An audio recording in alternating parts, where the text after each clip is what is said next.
I'll be honest, I don't know if many categories have as much of that as GRC because there's a lot of tedious, cumbersome activities in the category for folks that have done GRC work throughout our careers. We are an actually AI native enterprise GRC platform. We support Fortune 500 companies and well-known brands like Dropbox, Major League Soccer, and so on, manage their end-to-end GRC platform with AI agents that are fully customized to support them with their work. What I love about this conversation is I feel like we're going to hear the reality of doing that rather than some of the companies who are kind of AI washing the category. We released our first agents in 2024, and we didn't have the word agent then. And so we just had this really fancy feature that was hard to describe, but it bought us the trust of some of the biggest names in the industry. And then we've built from there. What's the single most damaging legacy GRC practice that's still kind of a default today, that something that's so resistant to change that shouldn't be? Agentic is the biggest transformation that GRC has ever seen.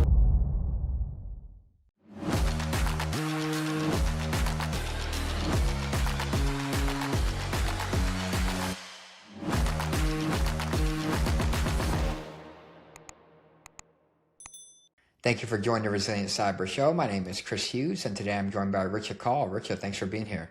Thanks for having me, Chris. Excited to be here. Yeah, as you know, the topic of governance, risk, and compliance and all the problems therein is something I'm highly passionate about. But for folks that don't know you and the team, can you tell us a bit about your background and what you all are up to? Yeah, absolutely. The founder and CEO of Complyance with a Y. We are an actually AI native enterprise GRC platform. We support Fortune 500 companies and well-known brands like Dropbox, Major League Soccer, and so on, manage their end-to-end GRC platform with AI agents that are fully customized to support them with their work. Yeah, what I love about this conversation is I feel like we're going to hear the reality of doing that rather than some of the companies who are kind of AI washing the category. But before we kind of get into all of that, I'm curious, what's your personal background in the sense of why this category, why this problem? Before we dive into the company and the category, what drew you to this particular problem? Well, thanks for asking. There's a career answer and then there's a personal answer. Maybe I'll start with the career one. I actually started my career in public sector, working first at McKinsey and then for the state of Virginia, or Commonwealth of Virginia, if you're particular, to actually work on the policy side of things. So I was working on everything from, drone privacy policy, sitting on committees for autonomous vehicle security. Basically, my constituents were tech companies and figuring out how to balance the kind of burden of regulation with the incentives and, investments required for innovation. And being on the regulation side of things and actually being part of creating those types of policies, it felt like it was time when I thought it was ready to move over to tech. So then I worked in tech and I was chief strategy officer for a legal tech company and, led part of their security and felt some of the impacts of those regulations that get made. And it felt like compliance was a perfect blend of both of those two things, right? Compliance with the Y became all about how do you enable companies to abide by these regulations and requirements while not putting in, absurd amounts of investments and resources to actually do that, and allowing them to focus on real security culture rather than focusing on these, tiny check the box exercises that felt reactive. And a lot of the agents are built actually to do that, which then frees up humans to do things like make strategic decisions, build security culture, right? Those things that agents can't do. And so that's what it's all about. Yeah, you said several things that I suspect I'll probably want to go deeper on throughout the conversation, but that are super important. First off is in my career, I've done a lot of time in the public sector too, in the military, and then as a federal government employee at different agencies, including FedRAMP and so on.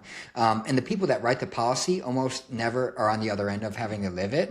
And then conversely, the people who are doing the tech, they never are on the policy side and they just don't understand that why are we even doing this? What the hell is the point of this? And who the hell wrote this? And those kind of things. And so I think that's really cool that you got to live both sides of that. and kind of see it from both perspectives. And then, also you're getting at the point of using AI and agents to kind of get to, we've heard that phrase, services as a software, right? Or where we can use agents to free up humans from tedious, cumbersome activities.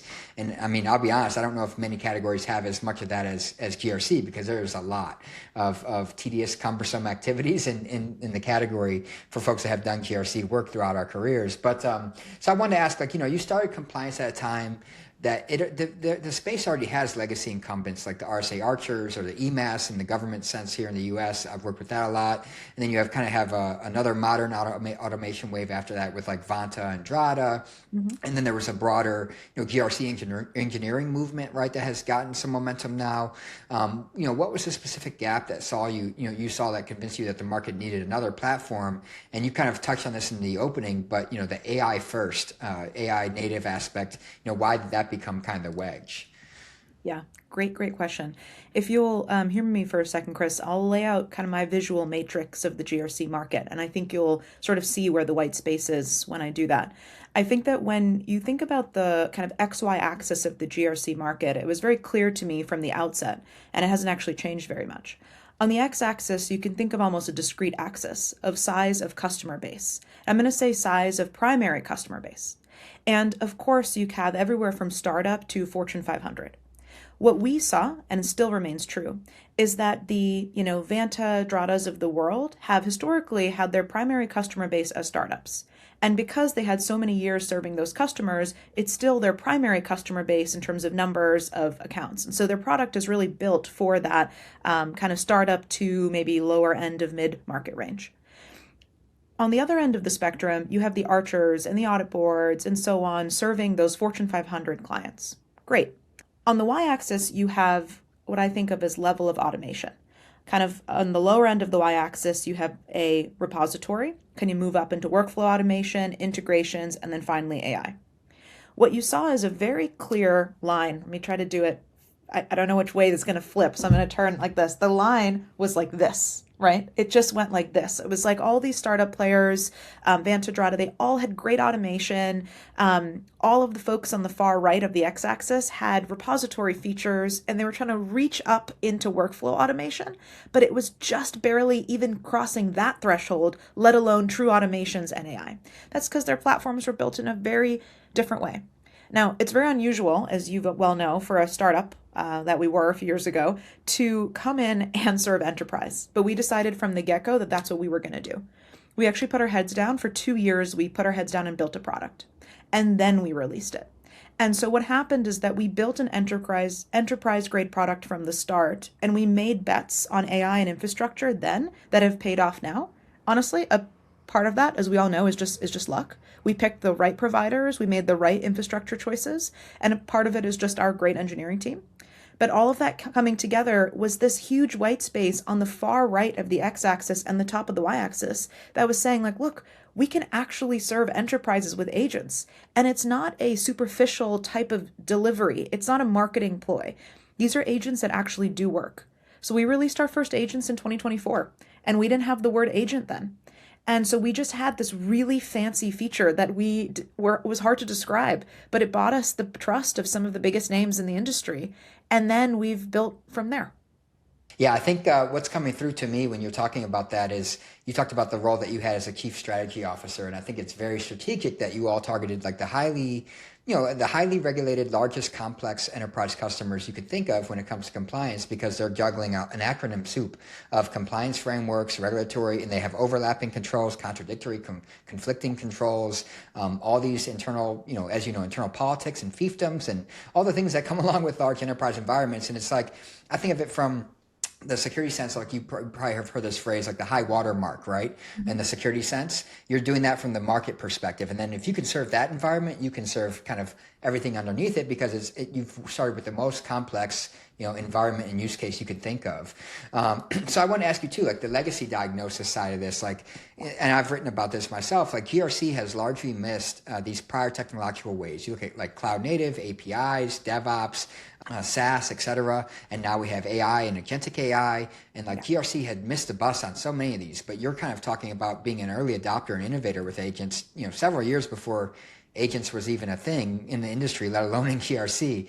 So from your vantage point of working with these enterprise customers like a CVS and Dropbox and some of the others you've talked about, what's the single most damaging like legacy GRC practice that's still kind of a default today that, or something that's so resistant to change that shouldn't be? Yeah, so it's a big question. I have a couple answers. One thing I want to say just as a baseline is that I actually find that AI is an opportunity for companies to leapfrog their maturity when they've missed the boat on other technological evolutions in the past.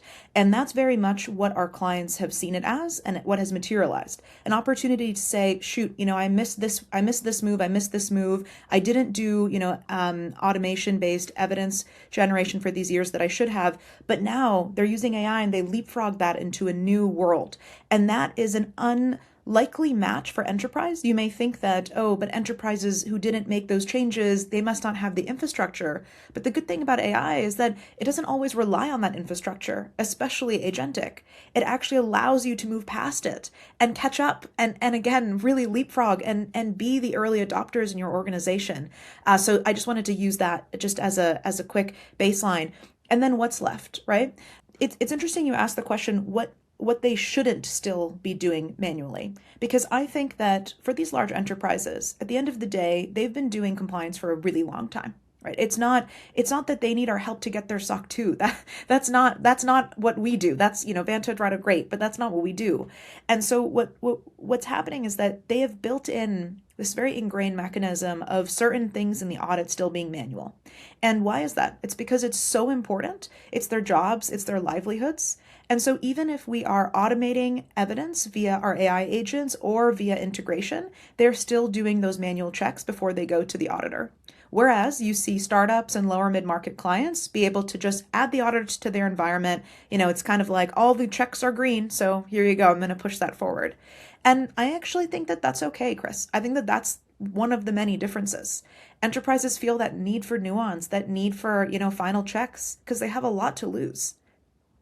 Yeah, I wanted to ask you this because I was going to bring this up later in the conversation, but you touched on this kind of the human element, the workforce aspect of the GRC, community. A lot of GRC professionals that, we talked about the field being left behind by some of the prior technological waves, but so has the workforce. When you look at like cloud and APIs, automation, AI, they live in their, I know this because I've been in these roles myself in the past. We live in Excel and Word and PDF and screenshots and all these kind of things, not Kubernetes or Terraform or cloud or AI. When agents handle that manual toil and tedium for us, what does a GRC analyst day look like in practice? Are we elevating them into more strategic roles or technical work? Or are we shrinking the function? What should aspiring GRC practitioners be learning right now from from your vantage point of someone who is kind of innovating in this space? There is one clear thing that they should be learning, which is how to do the strategic work. So I think of it as, we all think about what's important and what's urgent, right? And what's urgent and important always takes first prio. What's been happening so far for GRC, I'll say what's been plaguing GRC teams, is that what's urgent and important is always so colossal that they don't have time for what's only important, but not urgent. And so for years and years and years, for the entirety of GRC's existence, but more so recently as regulations have grown, what's happening is that they're defaulting to what's urgent and important, and then what's urgent. And the things that are left undone are really things like building a security culture from the ground up, things like actually uncovering risk, not just relying on quarterly risk assessments and the luck that a business owner is going to think of all the risks that they need to share at that moment. I mean, those are the types of things that we need to be building skill sets around from the GRC analyst level. Of course, today, GRC analysts are oftentimes doing things like chasing for evidence, reminding approvers to do their annual policy approvals. Like these are hopefully, in the past. And one thing I'll share, maybe a client anecdote. I think, as you may know, Chris, we recently raised 20 million from Google Ventures. And as part of that process, all investors, they ask, for customer interviews. So I was actually going around and speaking to our clients and saying, like, look, would you speak to Google Ventures on our behalf? And like, what are you going to say? I want to know what you're going to say. And so I had this amazing conversation with the information security leader at Northeast Georgia Health System. And he told me, you know what I'm going to say? That your AI agents have made it so that I can actually hire more junior folks because the agents are basically training them.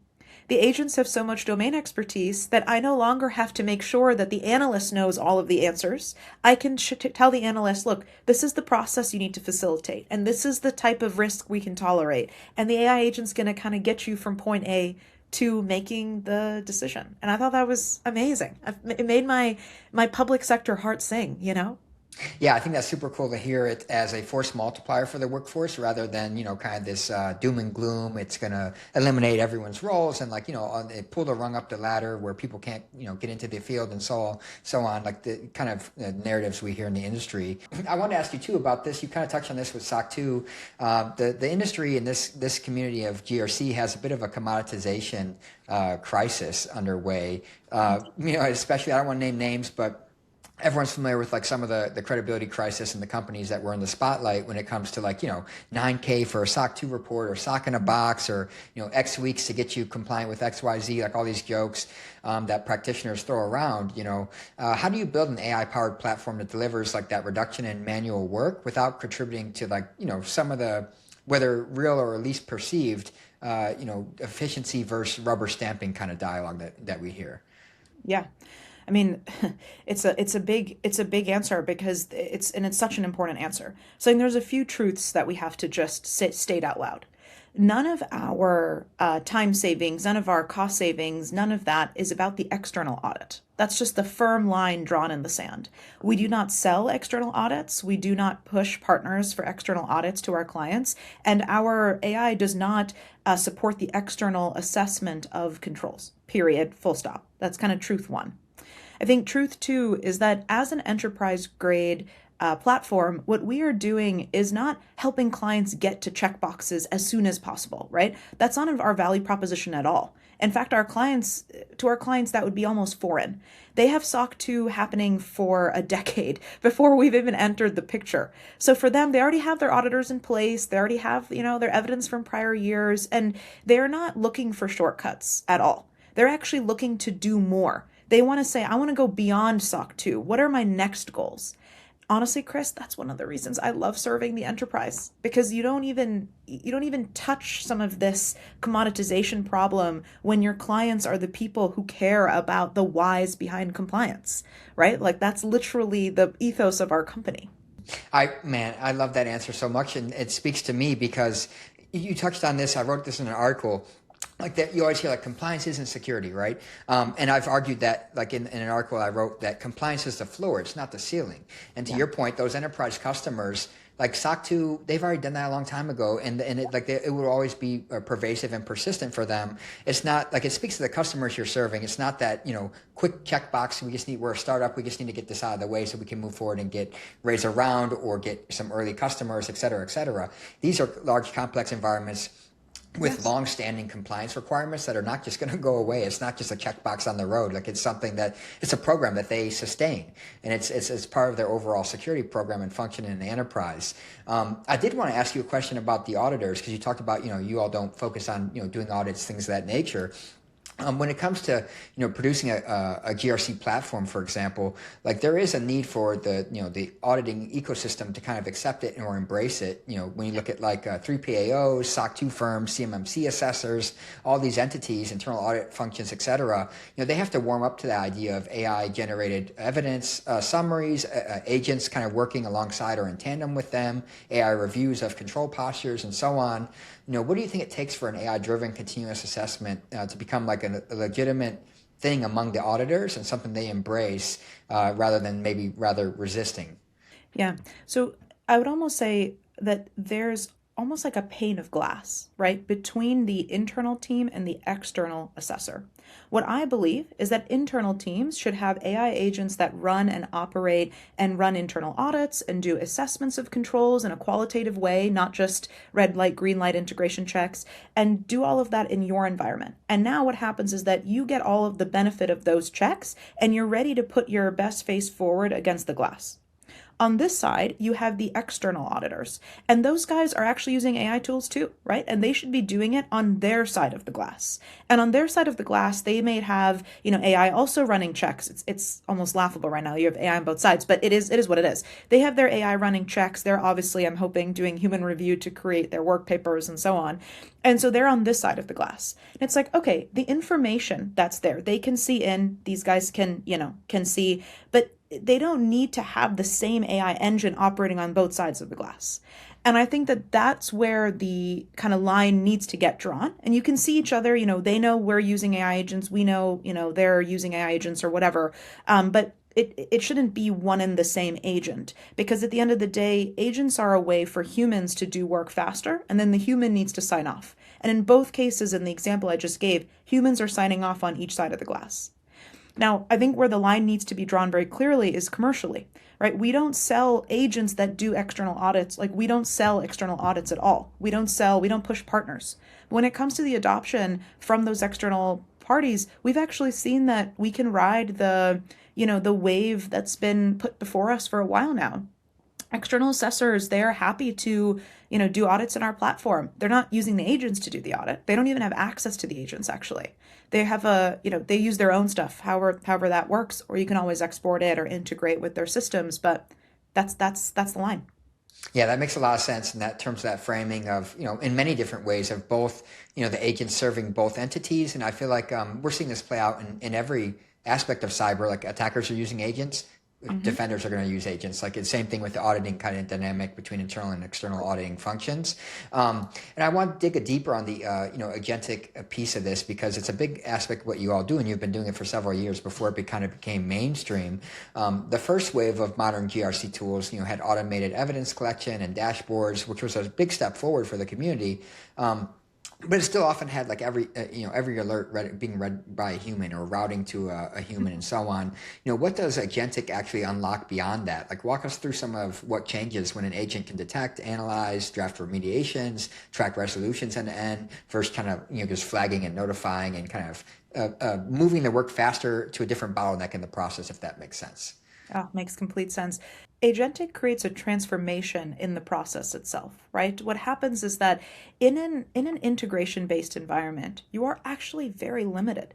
Of course, it's better than manual, but it only increases your impact on one vector. So what I mean by that is you can get a more continuous feed, but you're not actually doing much else in terms of, relieving yourself, right? Because it's just flagging the same risks to you. It's flagging the same things. Of course, again, it's more continuous. It's more complete from a number, like you go from point in time samples into something that's actually continuous. Great.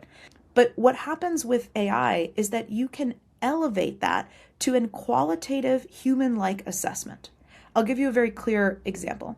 A lot of the clients that come to us from a tool that was doing an integration-based assessment will say that they got so many false positives. They always were having to review the actual evidence that was coming out, any of the signals that were coming out.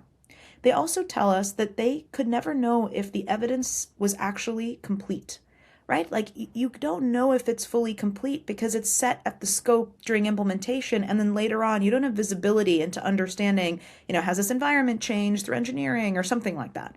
So you're getting kind of a quick creation of the evidence, great, but then you're still reviewing every piece of evidence before you're able to put it forward for audit.